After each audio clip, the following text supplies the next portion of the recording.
State से, उड़ीसा से मान्यवर जो वहां के चीफ मिनिस्टर हैं, उनके सहयोग से एक बहुत ही अच्छी हॉकी की टीम को भेजा गया था।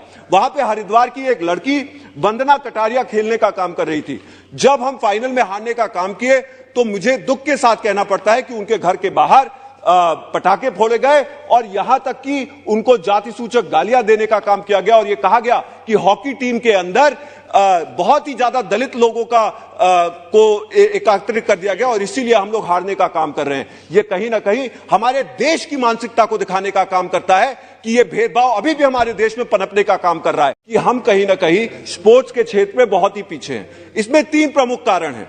क्योंकि समय बहुत कम है, मैं इन 3 प्रमुख कारणों को यहां पे जरूर रखना चाहूंगा। अंडर यूटिलाइजेशन ऑफ फंड्स, जो भी फंड जो है हमारे स्पोर्ट्स मिनिस्ट्री डालती है उसका यूटिलाइजेशन भी ठीक से नहीं हो पाता। दूसरा, कोचेस का शॉर्टेजेस और तीसरा, टैलेंट आइडेंटिफिकेशन। सबसे पहले मैं अंडर यूटिलाइजेशन ऑफ फंड्स पे आऊंगा। अभी हमने जो है ये देखा हुआ है कि स्पोर्ट्स डिपार्टमेंट ने 3165 करोड़ रुपया 2022 से लेकर 2026 के साइकिल में खेलो इंडिया मिशन में दिया हुआ है। लेकिन इसमें भी अभी हमने देखा है पार्लियामेंट्री रिपोर्ट के मुताबिक जो इसके अंदर फंड्स दिए हुए हैं 500 करोड़ में सिर्फ 520 करोड़ में से मात्र 500 करोड़ का इस्तेमाल हुआ है और 320 करोड़ में से मात्र 300 करोड़ का इस्तेमाल हुआ है सन 2018-19 और सन 2019-20 के साइकिल के अंदर। कहीं ना कहीं गवर्नमेंट को इसके इंप्लीमेंटेशन पे बहुत ही बारीकी से ध्यान देने की जरूरत है। दूसरा, हम लोग आ जाएं कोचेस के शॉर्टेजेस पर। कोई भी खेल के अंदर यदि हम अपने बच्चों को आगे बढ़ाने की सोच रखना चाहते हैं तो हमें उनको प्रशिक्षण देने के लिए अच्छे कोचेस की जरूरत रखनी पड़ती है।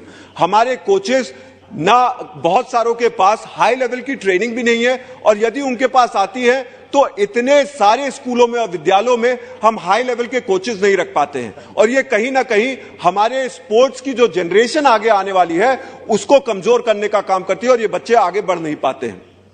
इसी के साथ साथ तमाम जो संघ बने हुए हैं अलग अलग स्पोर्ट्स के अंदर, अलग अलग स्पोर्ट्स के जो स्पोर्ट्स संघ बने हुए हैं वो कहीं ना कहीं व्यापक भ्रष्टाचार के शिकार होने का काम करते हैं। उसके अंदर भेदभाव, हमको चाहे वो जातिगत भेदभाव, चाहे वो भाईवादी का भेदभाव और चाहे वो पैसे की कमी के होने का भ्रष्टाचार का भेदभाव, ये देखने को मिलता है। इसके अंदर सरकार को कहीं ना कहीं एक बहुत ही हाई लेवल कमेटी की स्थापना करनी चाहिए जो कि इसको देखे कि किस तरह से इस भेदभाव को हम रोकने का काम करें।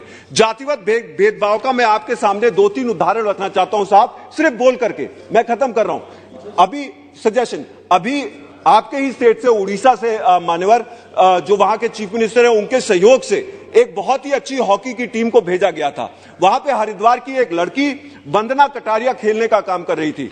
जब हम फाइनल में हारने का काम किए तो मुझे दुख के साथ कहना पड़ता है कि उनके घर के बाहर पटाखे फोड़े गए और यहां तक कि उनको जाति सूचक गालियां देने का काम किया गया और यह कहा गया कि हॉकी टीम के अंदर बहुत ही ज्यादा दलित लोगों का को एकत्रित कर दिया गया और इसीलिए हम लोग हारने का काम कर रहे हैं। यह कहीं ना कहीं हमारे देश की मानसिकता को दिखाने का काम करता है कि यह भेदभाव अभी भी हमारे देश में पनपने का काम कर रहा है। इसको स्पोर्ट्स से हटाने का कैसे हटाया जा सके, क्योंकि स्पोर्ट्स एक ऐसा माध्यम है जिसमें जात पात को दूर करके ही हम आगे बढ़ने का काम कर सकते हैं। मैं अपनी बात को यहां खत्म कर रहा हूं। लास्ट में देखिए सर, सबसे ज्यादा जरूरी है लोगों का चयनित करना और छोटे रूप से बच्चे से उसको चयनित करने का काम करना। हमारे देश में गरीबों के बीच में जो वहां पे ज्यादातर अनुसूचित जनजात और शेड्यूल कास्ट के लोग रहने का काम करते हैं, यहां पे अथाह टैलेंट पड़ा हुआ है। ये टैलेंट की एक खान है। इनके पास क्या कहते हैं, आर्थिक रूप से आगे बढ़ने के लिए स्पोर्ट्स एक बहुत बड़ा माध्यम है। इसको हमें कैश इन करने के लिए भेदभाव को हटाने की जरूरत है और स्पोर्ट्स में और मजबूती देने के लिए मेरा आपके माध्यम से स्पोर्ट्स मिनिस्टर से निवेदन है कि बिल्कुल आप सोचने का काम करिए कि किस तरह से ये जो शेड्यूल कास्ट, शेड्यूल ट्राइब के लोग हैं इनको स्पोर्ट्स में और आगे। धन्यवाद।